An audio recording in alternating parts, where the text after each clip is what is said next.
ಈಗ ಕಾಣಗಾಪುರ ಅಭಿವೃದ್ಧಿ ಆಗಬೇಕು ಅಂತ ಬಹಳ ವರ್ಷಗಳಿಂದ ಈ ಭಾಗದ ಜನತೆ ಯಾವ ರೀತಿಯಾದಂಥ ಬ್ಲೂ ಪ್ರಿಂಟ್ ರೆಡಿ ಆಗಿದೆ. ಕಾಣಗಾಪುರ ಅಭಿವೃದ್ಧಿ ಆಗಲೇಬೇಕು.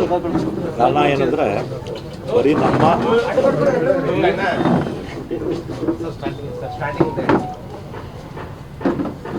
ಗಾಣಗಾಪುರ ಕ್ಷೇತ್ರ ಅಭಿವೃದ್ಧಿ ಆಗಲೇಬೇಕು.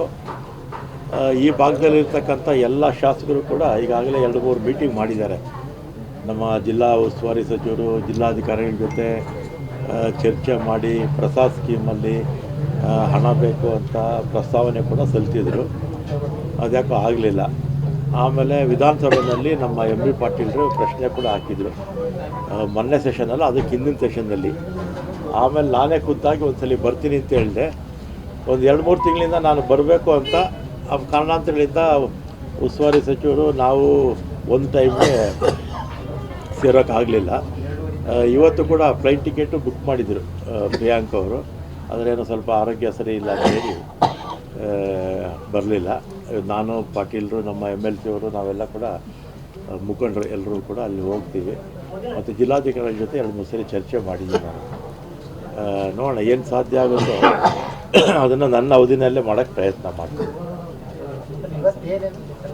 ಈಗ ಒಬ್ಬರು ಹೈದರಾಬಾದವರು ಉದ್ಯಮಿ, ಅವರು ಸುಮಾರು 1.5 ಕೋಟಿ 2 ಕೋಟಿ ರೂಪಾಯಿ ವೆಚ್ಚದಲ್ಲಿ ಕಮ್ಯುನಿಟಿ ಹಾಲ್ ಕಟ್ಕೊಡ್ತೀವಿ ಅಂತ ಅವರು ಬಂದಿದ್ದರು. ನಾವು 2-3 ತಿಂಗಳ ಮುಂಚೆನೇ ಭೇಟಿ ಮಾಡಿ ನಿಮ್ಮ ಕೈಲೇ ಗುದ್ಲಿ ಪೂಜೆ ಆಗಬೇಕು ಅಂತೇಳಿ 2-3 ತಿಂಗಳಿಂದಲೂ ಕಾಯ್ತಾಯಿದ್ರು.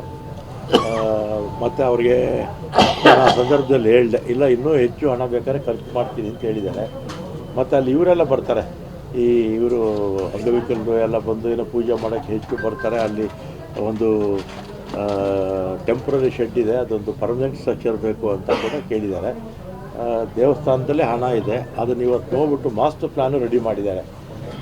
ಮಾಸ್ಟರ್ ಪ್ಲ್ಯಾನ್ ನೋಡಿ ಅಪ್ರೂವ್ ಮಾಡಿದ್ಮೇಲೆ ಎಲ್ಲೆಲ್ಲಿ ಏನು ಕಟ್ಟಬೇಕು ಅಂತ ಒಂದು ತೀರ್ಮಾನ ತಗೊಳ್ತೀವಿ. ಮಾಸ್ಟರ್ ಪ್ಲ್ಯಾನ್ ಅಪ್ರೂವ್ ಮಾಡದೇ ಇದ್ರೆ ಏನಾಗ್ಬಿಡುತ್ತೆ, ಅವು ಏನೋ ಮನ್ಸಿಗೆ ಬಂದಾಗೆಲ್ಲ ಕಟ್ಕೊಂಡು ಹೋಗ್ತಾ ಇರ್ತಾರೆ, ಒಂದು ಇದು ಬರೋದಿಲ್ಲ. ಅದರಿಂದ ದೇವಸ್ಥಾನಕ್ಕೆ ಹೋಗಿ ಗುದ್ಲಿ ಪೂಜೆ ಮಾಡಿ ಆಮೇಲೆ ಮಾಸ್ಟರ್ ಪ್ಲ್ಯಾನು ಇನ್ನೊಂದು ದೇವಸ್ಥಾನದ್ದು ನೋಡ್ತೀವಿ, ಅದನ್ನು ರೆಡಿ ಮಾಡಿದ್ದಾರೆ. ಎರಡೂ ನೋಡ್ತೀವಿ. ಹೋಗೋಕ್ಕಾಗಲ್ಲ ಅಲ್ಲಿಗೆ. ಭಾಳ ದಿನದಿಂದ ಹಂಗೆ ಹೇಳ್ಕೊಂಡೆ. ಆದರೆ ಅಲ್ಲಿ ಭಕ್ತರಿಗೆ ನೀರಿನ ವ್ಯವಸ್ಥೆ ಇಲ್ಲ, ಶೌಚಾಲಯ ಇಲ್ಲ, ಇರ್ಲಿಕ್ಕಿಲ್ಲ, ಹಂದಿಗಳ ತಾಣ ಆಗಿದೆ. ಇಡೀ ಜನರಿಗೆಲ್ಲರಿಗೂ ಸಂಕಷ್ಟ ಆದಾಗ ದತ್ತನ ಹತ್ರ ಹೋಗ್ತಾರೆ. ಸ್ವತಃ ದತ್ತನೇ ಸಂಕಷ್ಟದಲ್ಲಿದ್ದಾನೆ, ಯಾರೂ ಬರ್ತಾ ಇಲ್ಲ. ಈಗ ಹಿಂದೆ ಒಂದೇ ಒಂದು ಪ್ರಾಧಿಕಾರ ಇತ್ತು, ಮಾಲೆ ಮಹದೇಶ್ವರ ಬೆಟ್ಟದ್ದು. ಆಮೇಲೆ ನಾನು ಬಂದ ಮೇಲೆ ಚಾಮುಂಡಿ ಬೆಟ್ಟನೂ ಮಾಡಿದ್ದೀನಿ ಪ್ರಾಧಿಕಾರ. ಯಾಕಂದರೆ ಕನಿಷ್ಠ ಕಮ್ಮಿ ಅಂದರೂ 50 ಲಕ್ಷ ಜನ ಹೋಗ್ತಾರೆ. ಪ್ರಾಧಿಕಾರ ಮಾಡಿ ಅಭಿವೃದ್ಧಿ ಮಾಡಬೇಕು ಅಂತ ಮಾಡಿದ್ದೀವಿ. ಕೆಲಸಗಳು ನಡೀತಾ ಇದೆ. ಅದೇ ರೀತಿ ಘಾಟಿ ಸುಬ್ರಹ್ಮಣ್ಯ, ನಮ್ಮ ಬೆಂಗಳೂರು ಭಾಳ ಹತ್ರ, 20-25 ಲಕ್ಷ ಜನ ಕನಿಷ್ಠ ಹೋಗ್ತಾರೆ ವರ್ಷಕ್ಕೆ.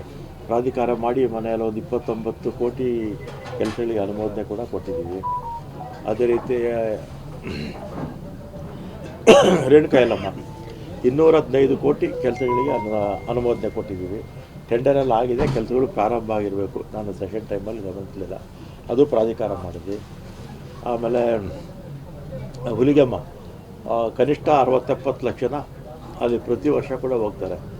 ಅಲ್ಲಿ ಸಾಕಷ್ಟು ಅನುಕೂಲಗಳು ಇರಲಿಲ್ಲ, ಅಲ್ಲೂ ಕೂಡ ಪ್ರಾಧಿಕಾರ ಮಾಡಿದ್ಮೇಲೆ ಒಂದು 60-70 ಕೋಟಿಯಷ್ಟು ಕೆಲಸಗಳಿಗೆ ಅನುಮೋದನೆ ಎಲ್ಲ ಕೊಟ್ಟಿದ್ದೀವಿ. ಆಮೇಲೆ ಈ ಬಾರಿ ಕುಕ್ಕೆ ಸುಬ್ರಹ್ಮಣ್ಯನೂ ಪ್ರಾಧಿಕಾರ ಮಾಡ್ತೀವಿ. ಅಲ್ಲೂ 1 ಕೋಟಿ ಜನ ಹೋಗ್ತಾರೆ ಒಂದು ವರ್ಷಕ್ಕೆ. ಆಮೇಲೆ ರೇಣುಕಾ ಯಲ್ಲಮ್ಮಗೂ ಅಷ್ಟೇ, ಕನಿಷ್ಠ 5 ರಾಜ್ಯಗಳಿಂದ 1 ಕೋಟಿ ಜನ ಹೋಗ್ತಾರೆ. ಇಲ್ಲೇ ಅಷ್ಟು ನನಗೆ ಅಂದಾಜಿಲ್ಲ ಎಷ್ಟು ಜನ ಅಂತ. ಅದರಿಂದ ಎಲ್ಲೆಲ್ಲಿ ಹೆಚ್ಚು ಜನ ಹೋಗ್ತಾರೆ ಅಂಥ ಕಡೆ ಪ್ರಾಧಿಕಾರಗಳು ಮಾಡಿ ಡೆವಲಪ್ಮೆಂಟ್ ವರ್ಕ್ಸ್ ಎಲ್ಲ ತಗೊಳ್ತಾ ಇದ್ದಾರೆ. ಆಮೇಲೆ ಇನ್ನೊಂದು ಇದೆ, ಅದು ಈ ಸಲ ಪ್ರಾಧಿಕಾರ ಆಗಿದೆ ಸರ್. ಯಾವುದು? ಇಲ್ಲ, ಅದು ಇದು ಡೆವಲಪ್ಮೆಂಟ್ ಪ್ರಾಧಿಕಾರ ಇದ್ರೆ ಟೆಂಪಲ್ ಅದಕ್ಕೆ ಈಗ ಹೋಗಿ ಆಮೇಲೆ ನಾನು ನಮ್ಮ ಪ್ರಿಯಾಂಕ್ ಖರ್ಗೆ ಅವರಿಗೆ ಮತ್ತು ಅಜಯ್ ಸಿಂಗ್ ಅವ್ರಿಗೆ ಹೇಳಿದ್ದೀನಿ, ಸ್ವಲ್ಪ KKRBಯಿಂದನೂ ಕೂಡ ನೀವು ಸಹಾಯ ಮಾಡಬೇಕು ಅಂತ ಹೇಳಿದ್ದೀನಿ. ಮತ್ತು ಇವರೆಲ್ಲ ಜಂಟಿಯಾಗಿ ಗುಲ್ಬರ್ಗ ಜಿಲ್ಲೆಯ ಎಲ್ಲ ಶಾಸಕರೆಲ್ಲ ಹೋಗಿ ಮುಖ್ಯಮಂತ್ರಿಗಳನ್ನ ಭೇಟಿ ಮಾಡಿ ಈ ಸಲ ಬಡ್ಜೆಟಲ್ಲಿ ಸ್ವಲ್ಪ ಅವರು ಸ್ವಲ್ಪ ಅನುದಾನ ಕೊಟ್ಟರೆ ಹಿಂದೆ 3-4 ಸಲ